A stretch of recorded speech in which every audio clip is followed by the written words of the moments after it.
I touch, I feel the world around so real. अस्सलाम वालेकुम रहमतुल्लाहि व बरकातुहू। नहमदुहु नुसल्ली अला रसूलिहिल करीम, अम्मा बाद।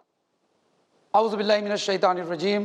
वल्लज़ीना यक़ूलूना रब्बना इन्नना आमन्ना फ़ग़फ़िर लना ज़ुनूबना वक़िना अज़ाबन्नार। अस्साबिरीन वस्सादिक़ीन वल्क़ानितीन वल्मुनफ़िक़ीन वल्मुस्तग़फ़िरीन बिलअस्हार। शहीदल्लाहु अन्नहु ला इलाहा इल्ला हुवा।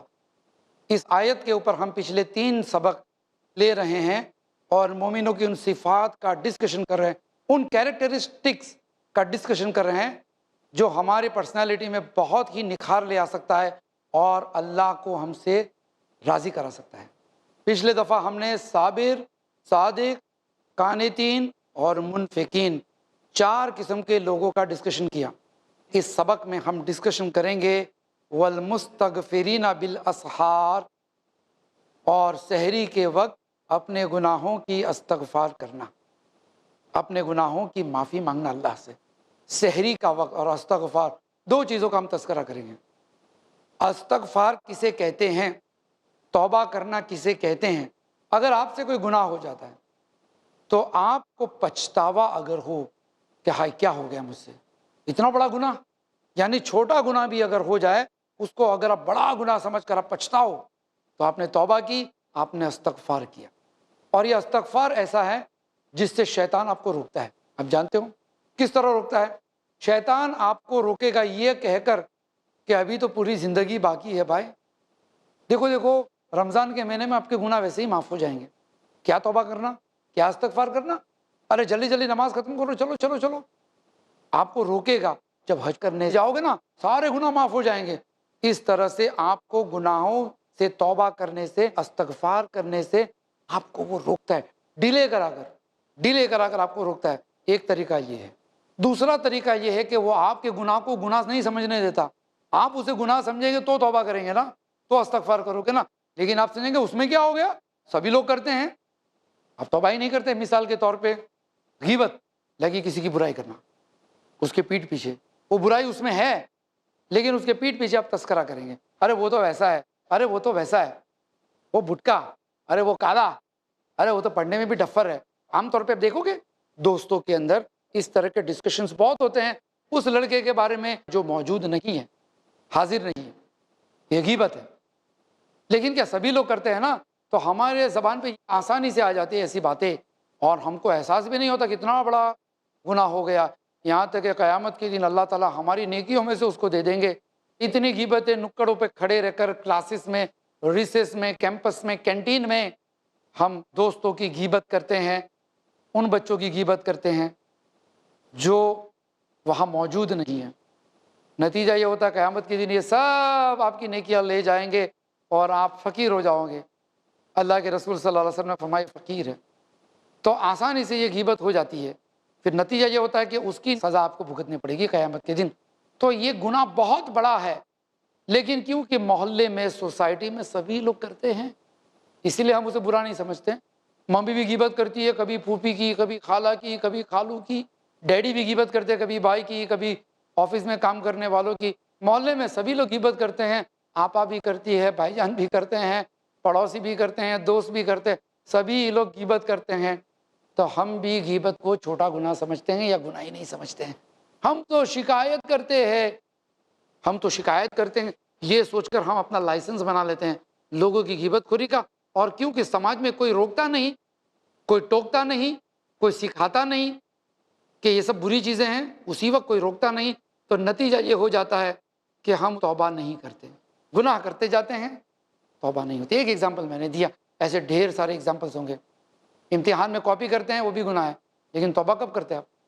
किसी फ्रेंड को मार दिया, रिसेस में झगड़ा हो गया तो आपने उससे माफ़ी नहीं चाहिए, तो शैतान आपको इस्तग़फ़ार से रोकता है। ये दूसरी कैटेगरी है। दूसरा तरीका है आपको इस्तग़फ़ार से रोकना कि आपको वो गुनाह को गुनाह समझने नहीं देगा।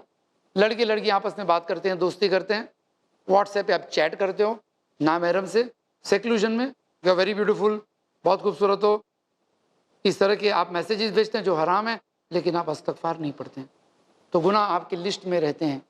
और फरिश्ते को हुक्म है, पता है आपको, अगर आपने गुनाह किया तो वो लिखेगा नहीं, इंतज़ार करता है कि आप तौबा कर लो।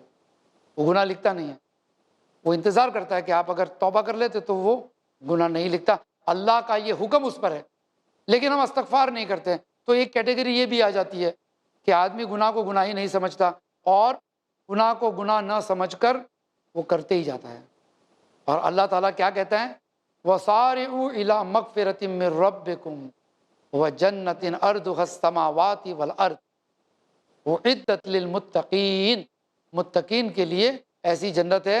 और कौन है वो मुत्तकीन? यहाँ पे किसका तस्करा है?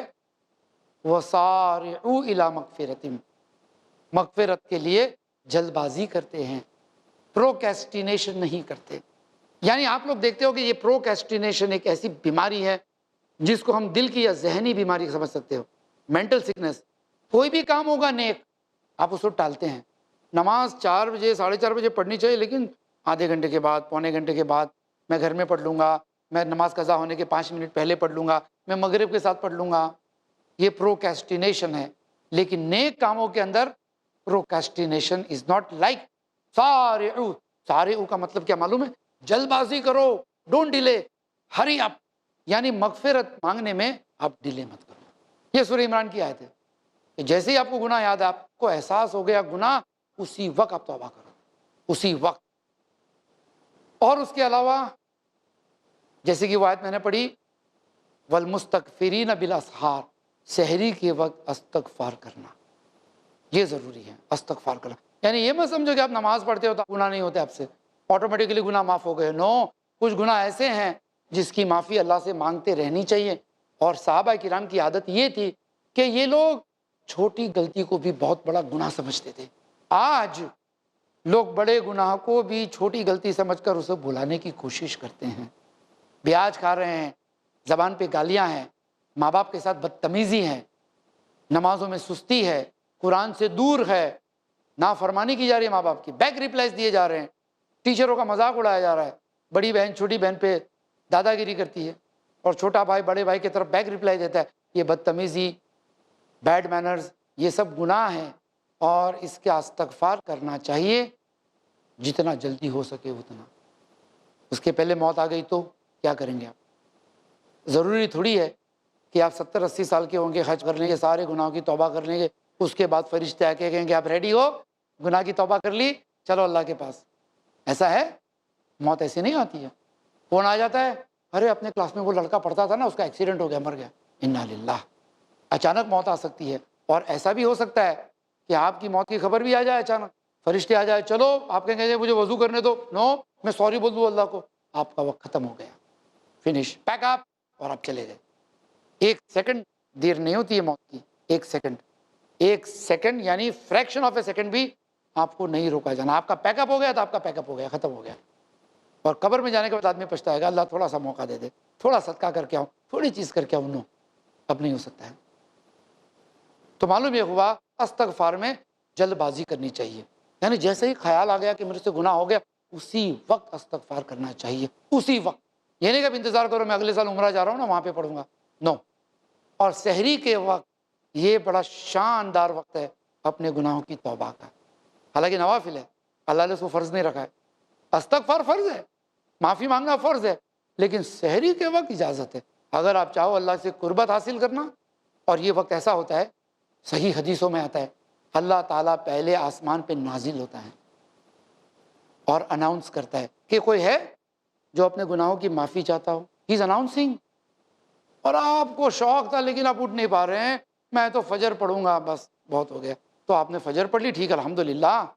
सहरी के वक्त क्या फजीलतें आती हैं। ये वही तो वक्त होता है जब नींद बड़ी स्ट्रॉन्ग होती है, पता है क्या? इसलिए आमतौर पर जब चोरियाँ होती है ना, ये रात को 4 बजे होती है, रात को 12 बजे नहीं होती है। रात को 4 बजे जब थक पक कर लोग सोते हैं तो 4 बजे की नींद बड़ी गहरी होती है। उस वक्त अगर आप उठ गए और तहज्जुद के लिए वज़ू किया, ठंडी है, ठंडे पानी से वज़ू करो, मुसल्ला बिछाओ, 2 रकात 2 रकात 2 रकात, जितनी इस्तिक़ात है, जितनी कैपेसिटी है, आप पढ़ें और अल्लाह से अपने गुनाहों की माफ़ी मांगे। आप देखते रहिए ज़िंदगी में कैसी तब्दीली आएगी। आंसू बहाइए तन्हाई में, कोई नहीं देख रहा है, सिर्फ आप हैं और अल्लाह है। अपने गुनाहों को याद करो, छोटे छोटे गुनाहों को याद करो, बड़े बड़े गुनाहों को याद करो और अपने लिए माफ़ी मांगो। साथ ही साथ अपने माँ बाप की मगफिरत के लिए भी आप माफ़ी मांगो कि अल्लाह मेरे माँ बाप के गुनाह भी माफ़ कर दे। अपने जो बुज़ुर्ग गुजर गए हैं, आपके दादा नाना मामू जो अपनी कब्रों में चले जा चुके, उनका भी नाम लेकर उनके लिए दुआ करो, इस्तग़फ़ार करो उनके गुनाह की माफ़ी के लिए। यानी जितनी माफ़ी आप अल्लाह से मांगोगे उतना आपको महसूस होगा कि आप गुनाहों से नफ़रत कर रही हो। I look, see. जब तक आप गुनाह नहीं करोगे ना, तब तक गुनाह से बचना भी मुश्किल है। इसलिए कि वो टेम्पटेशन है, और टेम्पटेशन का ऑपोजिट क्या है? नफ़रत। कोई चीज़ बहुत महबूब है, उसकी ऑपोजिट क्या है? उस चीज़ से नफ़रत करना। तो जब तक गुनाहों से नफ़रत नहीं करेंगे आप, तब तक गुनाहों से बचना मुश्किल है। और बहुत सारे गुनाह ऐसे होते हैं, बहुत टेम्पटिंग होते हैं, लालच बन कर आते हैं, और उससे नफ़रत करना मुश्किल हो जाता है। ज़िनाकारी, फ़ाहिशात, अफेयर्स, गिबतखोरी, मुश्किल होती है इससे नफ़रत करना। हाँ, शराब से नफ़रत करेंगे मुसलमान, खिंजीर से नफ़रत करेंगे, ये खिंजीर का गोश्त हराम, उससे नफ़रत कर लेंगे आप लोग, आसानी से नफ़रत करोगे। लेकिन कुछ गुनाह ऐसे हैं जिसके तरफ ऑटोमेटिकली अट्रैक्शन हो जाता है, और इस उम्र में 15 साल, 16 साल, 18 साल तो आसानी से अट्रैक्ट हो जाएंगे आप। तो इस्तग़फ़ार करोगे ना तो गुनाहों से नफ़रत होती है। मैंने देखा हूँ कुछ बच्चों को, जो लोग किसी वक्त जब हमारे साथ कॉलेज में थे, jeans, T shirt, dance, music, birthday parties, ऐश आराम, गर्लफ्रेंड्स, बॉयफ्रेंड्स ऐसे थे। उसमें एक लड़का था, वैसे ही था। कुछ अरसे के बाद उसने नमाज़ें पढ़ना शुरू कर दी 5 वक्त की। धीरे धीरे धीरे धीरे धीरे तहज्जुद का आदी हो गया, और फिर एक दिन ऐसा आ गया कि वो मुसलमानों के बच्चों को दीन सिखाता है। सहरी का वक्त ऐसा होता है, और उस लड़के ने सहरी के वक्त पकड़ लिया और तहज्जुद नहीं छोड़ता था। तहज्जुद के वक्त नमाज पढ़ना ये बहुत अच्छी आदत है, बेहतरीन आदतों में से। और अंबिया की जो आदतें हैं उसमें एक आदत, एक खासियत ये है कि वो लोग सहरी के वक्त यानी तहज्जुद के वक्त उठकर अल्लाह से अपने गुनाहों की माफ़ी मांगते थे। अंबिया गुनाह से पाक है फिर भी इस्तग़फ़ार करते थे। अल्लाह के रसूल सल्लल्लाहु अलैहि वसल्लम गुनाहों से पाक है, फिर भी कहते हैं कि मैं भी सवेरे शाम 100 दफ़ा अल्लाह से अपने गुनाह की माफ़ी मांगता हूँ, अपनी गलतियों की माफ़ी मांगता हूँ। और कुरान कहता है लक़द काना लकुम फ़ी रसूलिल्लाहि उस्वतुन हसना, नबी के अंदर बेहतरीन मिसाल है तुम्हारे लिए। तो सहरी की आदत बनाए रखनी चाहिए। लेकिन मैं आपको बता दूं, आपको ऑलरेडी सहरी की आदत है, पता है क्यों? इसलिए कि रमज़ान का महीना आप सहरी में ही तो उठते थे, वही तो तहज्जुद का वक्त है। उसी वक्त तो ऐलान हो रहा है कि कोई है जो अपने गुनाह की माफ़ी चाहे, कोई है। हम सहरी खा रहे हैं, लेकिन आदत तो बन गई ना उठने की। अब रमज़ान चला गया, सहरी तो दूर की बात है, फजर भी मिस हो रही है। अस्तगफिरुल्लाह, अस्तगफिरुल्लाह। अल्लाह ताला ने जब एक महीना आपका माइंड सेट बना दिया, एक रूटीन बना दिया आपका कि आप सहरी पे उठ जाते हो, उसके बाद क्या वजह है कि आप गैर रमज़ान में तहज्जुद के लिए नहीं उठ पा रहे हैं? जानते हो क्या वजह है? आपकी लेट नाइट्स। ये जो हमारी सोसाइटी में लेट नाइट्स की जो आदत पड़ गई है ना, मैं भी देखता हूँ ऑफिस में कभी कभी 12 बज जाते आते आते, और जब मैं लास्ट ट्रेन पकड़ता हूँ तो देखता हूँ मुसलमानों की फैमिलीज रात को शादियों में 12:30-1 बजे लास्ट ट्रेन पकड़ते हैं। 1 बजे आप शादियों से जा रहे हैं, 1 बज जाते हैं, सोते सोते 2 बज जाते हैं, सारे के सारे लोग सो जाते हैं, कुछ लोग फजर पढ़ लेते हैं। यानी रमज़ान के महीने में जो सहरी के वक्त उठकर अल्लाह से अपने गुनाहों की तौबा करने की जो तौफीक हुई, उसको आपने रमज़ान के बाद लेट नाइट्स की वजह से आपने गंवा दी। दूसरी एक वजह क्या है सहरी पे या तहज्जुद पे न उठने की? वो ये है कि हम इसकी फजीलत से वाकिफ़ नहीं है। वी आर नॉट अवेयर तहज्जुद की फजीलतें क्या है। हदीसें पढ़ी हैं, ढेर सारी हदीसें हैं, गुनाहों की माफ़ी हो जाती है, दुआएं कबूल होती है, बहुत फ़ायदे आपको हदीसों में मिलेंगे। और आप पढ़ते जाओगे ना तो आपका एंथुसियाज़म बढ़ते जाएगा कि इंशाल्लाह इंशाल्लाह मैं आज रात को तहज्जुद के लिए उठूँगा और अल्लाह से दुआ करूँगा। आदत बनती जाएगी, आपकी आदत बनती जाएगी। शौक़ आना चाहिए, शौक़। लेकिन शौक़ आने के बावजूद भी आप सुस्ती कर सकते हो सहरी के वक्त, तहज्जुद के वक्त उठकर तहज्जुद पढ़ने से। पता है क्यों? वही लेट नाइट। और जानते हो लेट नाइट की और वजह क्या है? इंटरनेट, एंटरटेनमेंट, फ्रेंड सर्कल, 3 खास वजह है। अल्लाह के रसूल सल्लल्लाहु अलैहि वसल्लम की आदत शरीफा, गुड हैबिट्स, इनमें से एक आदत ये थी कि इशा की नमाज के बाद ये बातचीत करना पसंद नहीं करते थे। अलबत्ता कोई इंपॉर्टेंट मशवरा हो, तो ईशा के बाद बात करते थे, वरना उठकर अपने घर चले जाते थे। आज तो 12 बजे सोना लोग इवनिंग कहते हैं, रात को 11 बजे। मैं आज शाम को आपके घर आ रहा हूँ निसार भाई, कितने बजे? 6 बजे ना, 10 बजे। शाम का है तो रात है, सोने का वक्त है भाई। बंबई जैसे शहरों में और आजकल तो गाँवों में भी 10-11 बजे भी शाम कही जाती है, यानी सोते सोते रात को 12 बज जाते हैं। शाम 12 बज गए रात को सोते सोते। अब 12 बजे आप सोने जाएंगे, फिर आप देखेंगे मोबाइल पे व्हाट्सएप पे कोई अपडेट है कि नहीं है, फिर आपको कुछ याद आ गया, आपने फिर किसी को मैसेज किया, फिर उसका जवाब आया तो 1 बज जाते हैं। फिर आपको थोड़ी सी भूख लग गई, अभी 10 बजे तो डिनर किया था, फिर उठ के आप किचन में गए, कोई डब्बा देखा, वेफर चने कुछ है, आपने फिर खाए, फिर आप सोने की कोशिश करोगे तो सोते सोते 1:30-2 बज जाते हैं। अंधेरे में अब्बा देखेंगे नहीं तो आप लाइट चालू नहीं करते, आप ऐसे ही मोबाइल पर व्हाट्सएप, इंटरनेट, फेसबुक चेक करते हो। और अंधेरे में आप इस तरह से इलेक्ट्रॉनिक गैजेट्स को आप चेक करोगे ना, आपकी आंखें और थकेगी। फिर क्या होगा, 3 घंटे में क्या नींद आएगी? 3 घंटे में तो फजर की अजान हो जाती है 5 सवा 5 को। सहरी तो छूट गई, फजर भी मुश्किल हो जाती है। Late night is a bad habit. उल्लू जागते हैं रात को, तो हम जो है उल्लू बन गए हैं। अगर अब्बा ने जबरदस्ती से उठाकर फजर पढ़ाई, उसके बाद हम सोते हैं तो 11 बज जाते हैं, उल्लू की तरह। कभी कभी मैं फेसबुक पे जाता हूँ देखने के लिए, मेरा फेसबुक के ऊपर भी एक सिग्नल होता है, ग्रीन लाइट्स आती है, कौन कौन ऑनलाइन है। मालूम पड़ता है कि बच्चे 12:30-1 बजे भी ऑनलाइन पे रहते हैं। एक दफ़ा मैं स्पेशली उठा देखने के लिए कि मेरे रीडर्स में कौन कौन है, ढेर सारे बच्चे ऑनलाइन पे। तो मालूम ये हुआ कि रातों को इस तरह से जागना, इसकी बदौलत आप एक बड़ी अच्छी आदत और बड़ी अच्छे मौके से महरूम हो जाते हैं। बाज़ बच्चे ऐसे होते हैं कि जो स्टडीज़ लेट नाइट करते हैं, तो मैं क्या कहता हूँ ऐसे लोगों के लिए, अगर आपकी एग्ज़ाम्स हैं या आप मेडिकल साइंस, इंजीनियरिंग या 12th स्टैंडर्ड, कोई इंपॉर्टेंट साल, इंपॉर्टेंट सब्जेक्ट, इंपॉर्टेंट एग्जाम्स के लिए आप अगर रातों को लेट सोते हो तो कम से कम वजू करके सोना भी सुन्नत है। मेडिकली उसके एडवांटेजेस होंगे, वो हम डिस्कस नहीं करेंगे, लेकिन अगर हमारे प्यारे नबी सल्लल्लाहु अलैहि वसल्लम की सुन्नत है कि रातों को वजू करके सो जाए, आप अगर वजू करके सोते हैं रात को तो एज इट इज़ ठंडा पानी मारते मुँह पे तो थोड़ा फ्रेशनेस तो आ ही जाता है। अब सो जाइए, 4-5 घंटे में एक सर्कल नींद की पूरी हो जाएगी। उठिए, तहज्जुद पढ़िए, कुछ होमवर्क करना है, स्टडीज़ करना वो भी करिए, कुरान भी पढ़ सकते हैं आप। और उसके बाद फजर की अजान हो जाए, फजर पढ़ने के बाद थोड़ा सा आराम करो, देखिए आप दिन भर आप ताजगी महसूस करोगे और गुनाह तो माफ़ होते ही हैं उस वक्त। तो ये आदत है जो हमारी सोसाइटी की लगी हुई है, मोबाइल्स की, इंटरनेट्स की, इससे आपको बचते रहना पड़ेगा, वरना आपके अंदर से ये आदतें चली जाएगी तहज्जुद वाली। जैसे कि मैंने कहा, सहाबा किराम तहज्जुद के बड़े रेगुलर थे। इब्ने उमर रज़ी अल्लाह अन्हु, ये सहाबी है, एक दफ़ा इनको एक डरावना ख्वाब आया, और शायद आप लोगों को भी कभी कभी डरावने ख्वाब आते होंगे। फजर की नमाज के बाद अल्लाह के रसूल सल्लल्लाहु अलैहि वसल्लम के पास बैठते हैं और अपना ख्वाब बयान करते हैं, या रसूलुल्लाह सल्लल्लाहु अलैहि वसल्लम, मैंने आज ऐसे डरावना ख्वाब देखा।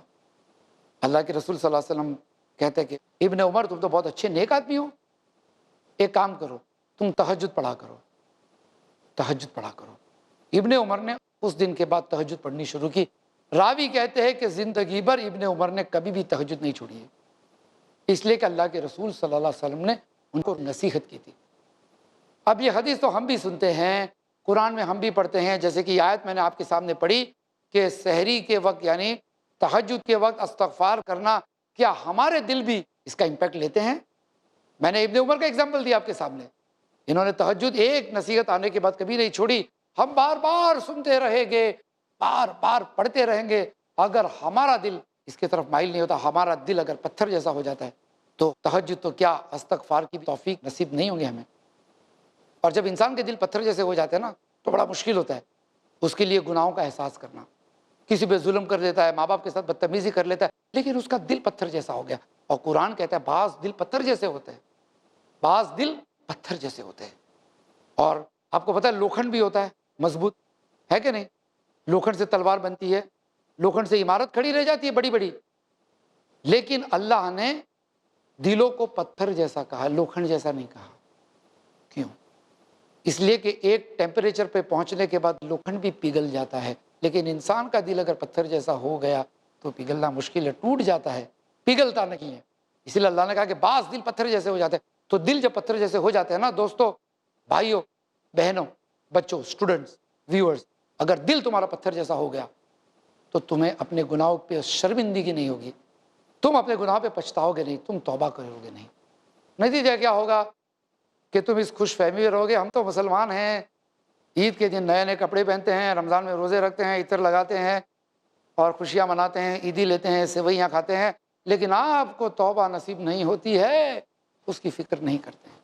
इस उम्र में 13, 14, 15, 16, 17, 18 जो ये मेरा ऑडियंस है, जो मेरा क्लास है, स्पेशली दीन फॉर टीन्स, आज अर्ज़ कर ले हम लोग इंशाअल्लाह ये सारी क्वालिटीज़ जो हमने देखी, अस्साबिरीन, अस्सादिकीन, वलकानितीन, वलमुनफिकीन, वलमुस्तगफिरीन बिल असहार, ये 5 क्वालिटी के ऊपर इंशाअल्लाह हम जमे रहेंगे और अल्लाह से दुआ करते रहेंगे कि अल्लाह तबारक व तआला हमें इन क्वालिटी का आदी बना, और वो तमाम सिफतें, वो तमाम कैरेक्टरिस्टिक जो तू मोमिनों में देखना चाहता है वो हमारे अंदर तू ला दे।